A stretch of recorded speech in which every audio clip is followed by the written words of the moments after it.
Em 11 de setembro de 2001, 2.977 pessoas foram mortas nos ataques terroristas mais mortais da história americana. O momento chocou a nação. 2 aviões, sequestrados por jihadistas islâmicos que juravam morte a todos os americanos, colidiram com as 2 torres do World Trade Center em Nova York. Um terceiro avião atingiu o Pentágono em Washington. Um quarto avião, presumivelmente com destino à Casa Branca ou ao Capitólio dos Estados Unidos, foi heroicamente desviado pelos passageiros e acabou caindo em um campo vazio na Pensilvânia. Após relatos de que o primeiro avião havia atingido a Torre Norte, milhões de pessoas assistiram ao vivo na televisão o segundo avião colidir com a Torre Sul.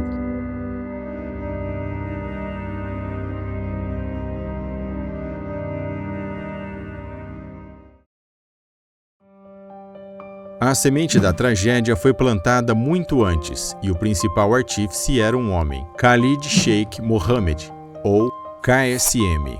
A ideia de usar aviões sequestrados como mísseis gigantes surgiu em meados dos anos 90, após um ataque falho ao World Trade Center em 1993.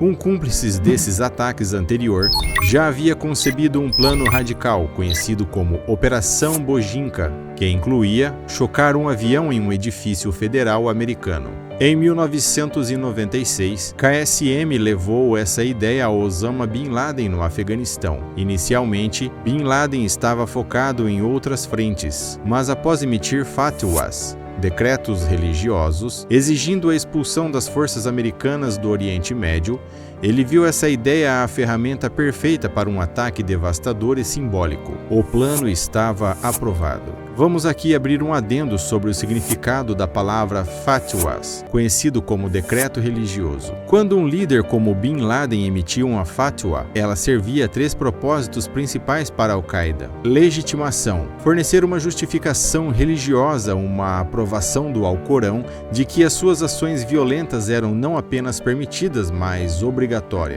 Recrutamento, servir como um poderoso chamado à ação para seus seguidores, mobilizando-os para a Guerra Santa. Autoridade, estabelecer a si mesmo e a Al-Qaeda como líderes legítimos da Jihad global. Osama Bin Laden usou 2 fatwas principais para justificar os ataques contra os Estados Unidos antes do 11 de setembro. Primeiro, a Declaração de Guerra de 1996. Declaração de guerra contra os americanos que ocupavam as terras dos lugares santos, referindo-se à Arábia Saudita, onde estão Meca e Medina. Bin Laden alegava que a presença de tropas americanas na Arábia Saudita após a Guerra do Golfo de 1991 era uma profanação das terras mais sagradas do Islã e uma ameaça à soberania muçulmana. Exigência: a expulsão imediata das forças dos Estados Unidos.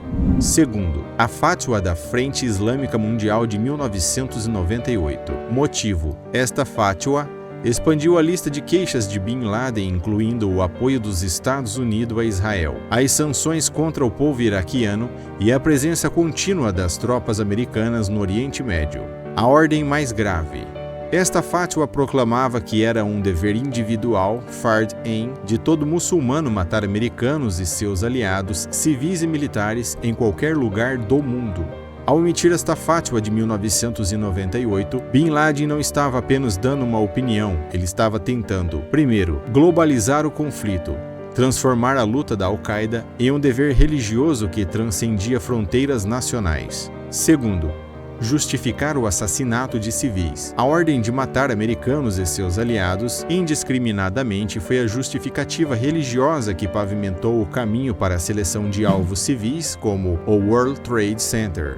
Portanto, quando o KSM propôs o plano dos aviões em 1996, Bin Laden o viu como a ferramenta física perfeita para executar a ordem religiosa e política que ele havia acabado de emitir em suas fatwas. O plano estava alinhado com a sua visão de guerra total contra os Estados Unidos.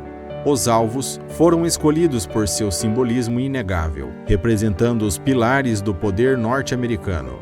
O poder econômico, as torres gêmeas do World Trade Center. O poder militar, o Pentágono. O poder político, o Capitólio ou a Casa Branca. A partir de 1999, começou a seleção dos agentes. Bin Laden precisava de 2 tipos de terroristas: os músculos, homens-bombas para controlar os passageiros, e crucialmente, os pilotos. Os pilotos eram homens mais instruídos, como o egípcio Mohamed Atta, que se tornaria o líder de campo de missão. Muitos vieram da célula de Hamburgo, na Alemanha, e receberam treinamento intensivo com táticas de terror no Afeganistão. Mas o treinamento mais importante ainda estava por vir. Em 2000, a verdadeira fase de infiltração começou. Os terroristas entraram nos Estados Unidos usando vistos de turistas e de estudante, misturando-se à população. Eles se matricularam em diversas escolas de pilotagem na Flórida e na Califórnia. O objetivo não era se tornar pilotos comerciais. Eles se concentraram em aprender a decolar e a navegar, mostrando pouco ou nenhum interesse em pousar. Eles queriam transformar aeronaves de carreira em mísseis guiados. Em uma notável falha de inteligência, um instrutor em Minnesota alertou o FBI sobre um dos sequestradores, Zacarias Moussaoui, que insistia em aprender a pilotar Boeings sem experiência básica e pagando em dinheiro. O FBI chegou a interrogá-lo, mas o alerta crucial sobre o uso de aviões como armas foram desconsideradas. Nos meses que antecederam o ataque, os terroristas executaram a sondagem, os voos de reconhecimento. Eles embarcaram nos mesmos tipos de aviões, Boeings 767 e 747, das mesmas companhias aéreas, American Airlines e United, que seriam usados no ataque em rotas semelhantes. Eles usaram esses voos para mapear a segurança, testar a facilidade com que podiam passar pelas verificações com objetos cortantes, facas, estiletes, que eram permitidos na época, cronometrar a ação, analisar o tempo exato entre a decolagem e o momento em que a cabine dos pilotos se tornava vulnerável no ar, localizar a cabine, familiarizar-se com a disposição interna da aeronave. Com os fundos finais transferidos e os testes de segurança concluídos, eles estavam prontos. A falta de coordenação entre FBI e CIA e a crença de que terroristas usariam táticas antigas como homem-bombas deixaram o país totalmente expostos. O dia 11 de setembro de 2001 foi escolhido por ser um dia de tráfego intenso e clima claro. O sucesso inicial da Al-Qaeda se baseou em uma estratégia simples, mas brilhante: transformar uma fraqueza americana, a liberdade de seu sistema de aviação, em sua arma mais poderosa. Quando o voo 11 colidiu com a Torre Norte, não foi um ato aleatório, mas o ponto final de uma operação de anos, e o mundo jamais seria o mesmo.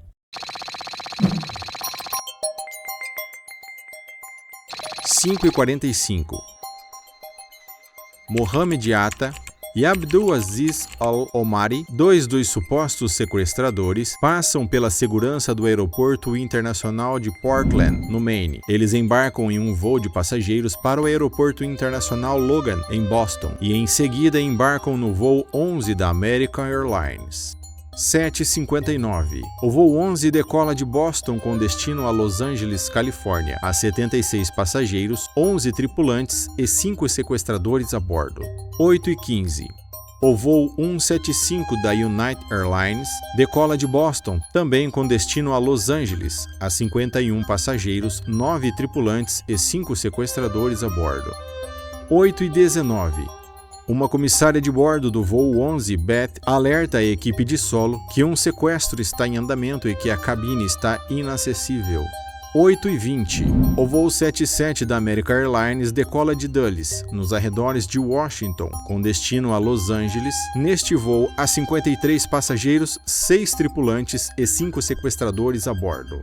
8h24. Mohamed Atta, sequestrador do voo 11, alerta involuntariamente os controladores aéreos em Boston sobre o ataque. Ele pretendia acionar o botão que o permitia falar com os passageiros do voo. 8h37. Após ouvir a transmissão de Atta no voo 11, o controle de tráfego aéreo de Boston alerta o setor de defesa nordeste da Força Aérea dos Estados Unidos, que mobiliza a Guarda Aérea Nacional para seguir o avião. 8h42.